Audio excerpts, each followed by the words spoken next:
안녕하십니까. 사랑하는 큰수교회 가족 여러분, 3월 20일 큰수 매일 말씀 시작하겠습니다.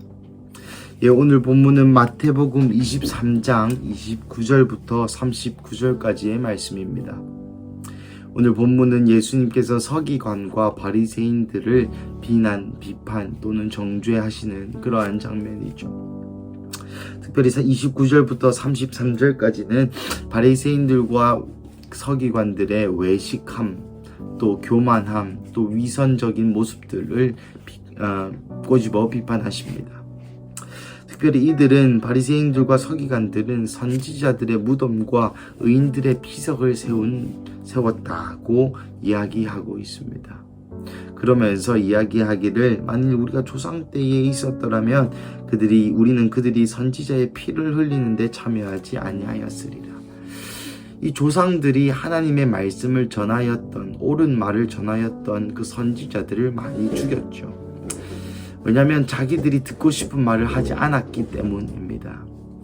하나님이 회개하라, 하나님이 돌이키라, 하나님이 이렇게 하라 저렇게 하라 수많은 방법으로 히브리서 1장 말씀에처럼 여러 모양과 여러 방법으로 선지자들을 통하여 말씀하셨지만 그들은 듣지 않았고 또 그들이 원하는 말을 하지 않는 선지자들을 죽이곤 하였습니다. 그런데 오늘날 이 서기관과 바리새인들이 자기의 선조들을 비판하면서 우리가 만약에 그때였더라면 모세의 말을 잘 들었을 건데, 그때였더라면 엘리야의 말을 잘 들었을 건데, 이사야의 말을 잘 들었을 건데 라고 이야기하면서 그들의 신앙, 즉 자기의 믿음의 선조들의 신앙을 비난하면서 우리는 그들보다 훨씬 나아, 우리는 그렇지 않을 거야 라고 이야기하는 장면이죠. 하지만 현실은 어떻습니까?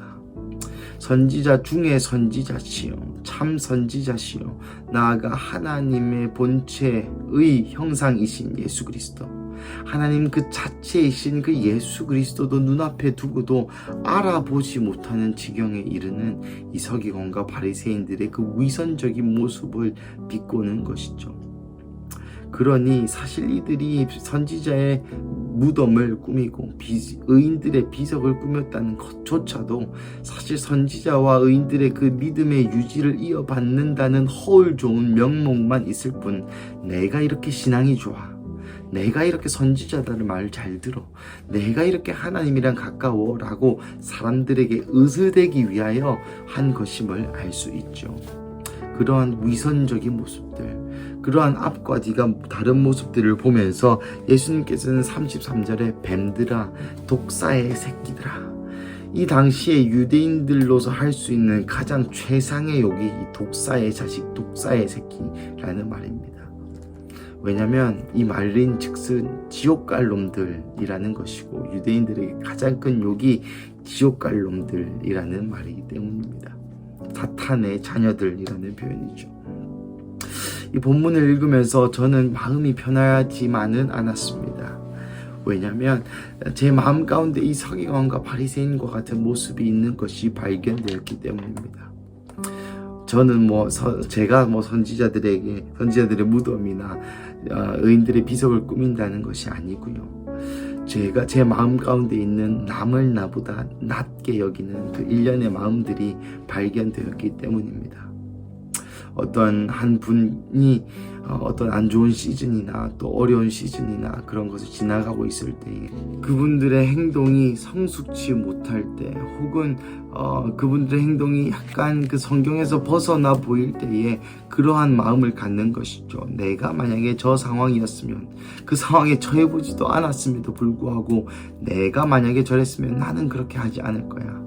내가 만약에 그 상황이었으면 더 하나님께 매달렸을 건데, 내가 만약에 그랬다면 나는 저것보단 더 잘 반응할 수 있을 거야 라고 생각하는 일련의 그 마음들이 바로 이 서기관과 바리새인들의 마음이지 않나 생각해 보았습니다.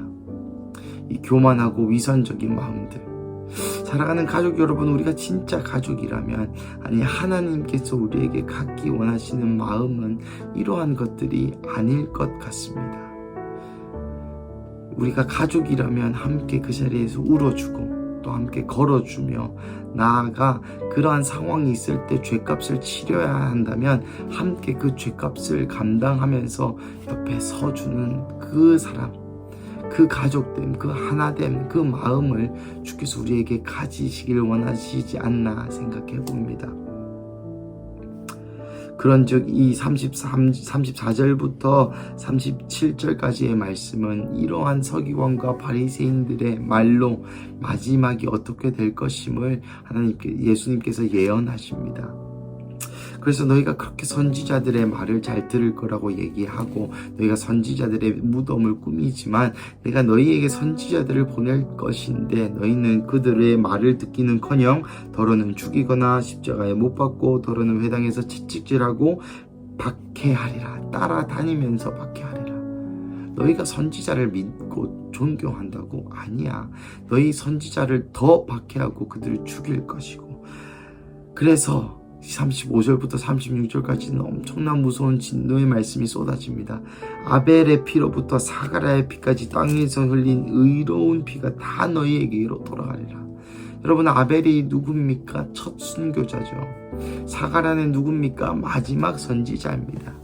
그러니 구약에서 있었던 처음과 나중, 처음과 끝에 있었던 그 대표자들을 한 명씩 기술하면서 억울하게 죽은 선지자와 의로운 자들의 피값을 다 너희에게 묻겠다 라고 하실 뿐만 아니라 36절 이것이 다 이 세대에게 돌아가리라. 여러분, 분명히 바리새인과 서기관으로부터 시작했는데 결론은 이 세대에게 이것이 돌아가리라 하고 마무리되어집니다.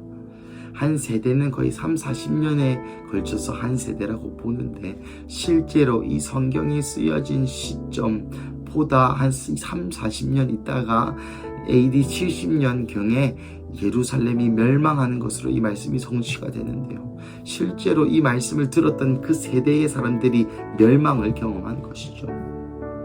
그렇다면 왜 이 바리새인과 서기관의 죄로 시작하여 이 세대에게 주님께서 이 책임을 물으시는 걸까요? 그렇습니다. 이것은 서기관과 바리새인들의 문제였을 뿐만 아니라 그 세대 가운데 흐르는 저주, 그 풍조가 있었다는 것이죠. 그 세대 가운데 위선적이면서 종교적이면서 스스로는 하나님을 잘 믿는다고 착각하면서 호박씨 까는, 전문용어 표현으로 호박씨 깐다 그러죠. 뒤에서 할 거 다 하고 정말 세상적이게 살고 죄 다 짓고 교회 와서는 하나님 앞에서는 사람들 앞에서는 깨끗하고 거룩한 척하는 그러한 풍조가 그 세대 가운데 동일하게 있었다는 것입니다. 이 본문을 읽으면서 또 저는 우리의 세대, 저희의 세대를 생각하지 않을 수 없었습니다. 지금 출산율이 세계에서 밑에서 2-3번째인가요? 서울은 세계에서 가장 낮은 0.59%입니다.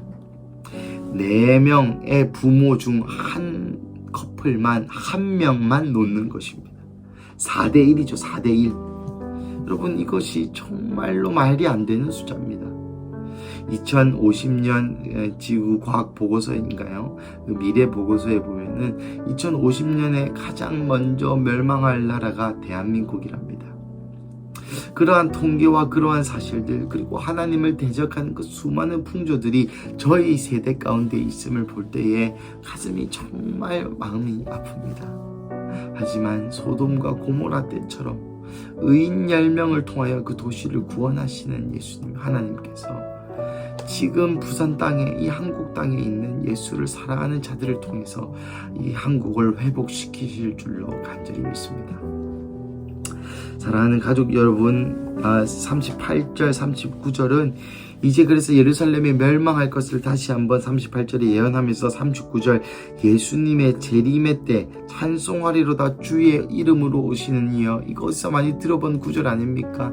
이스라엘 백성들이 호산나 다윗의 자손 때 종료주일날 여러분, 종려나무가지 예수님이 예루살렘으로 입성했을 때 사람들이 찬송했던 그 찬송인데, 이 찬송이 무엇이냐면 예수님을 메시아로 인정한다 이 말이거든요. 즉 예수님을 다시 메시아로 너희가 인정할 때까지 나를 보지 못할 것이다. 즉 재림의 때까지 이스라엘 백성이 예수 그리스도를 보는 일은 없을 것이다. 즉 이 마지막 때에 유대인이 회복된다는 것을 또 돌려서 이렇게 표현하신 것이죠.